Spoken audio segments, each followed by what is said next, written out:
In this guide, I'm going to show you how you can enable shift lock here in Roblox. Before we do dive into this video, make sure to like the video and subscribe to the channel with all notifications on. It really does help with the channel, lets us know that you want more content like this.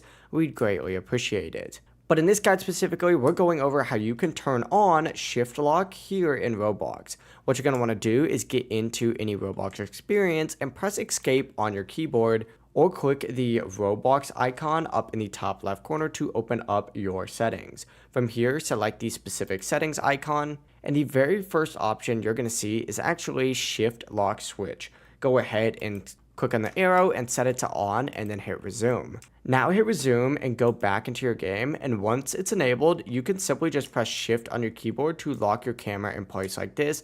And if you want to unlock it once again, go ahead and just hit shift. But yeah, it really is as simple as that. If you guys do have any questions, don't hesitate to ask us down in the comment section below. Before you do leave this video though, make sure to like the video and subscribe to the channel with all notifications on. It really does help with the channel. It lets us know that you want more content like this. We'd greatly appreciate it.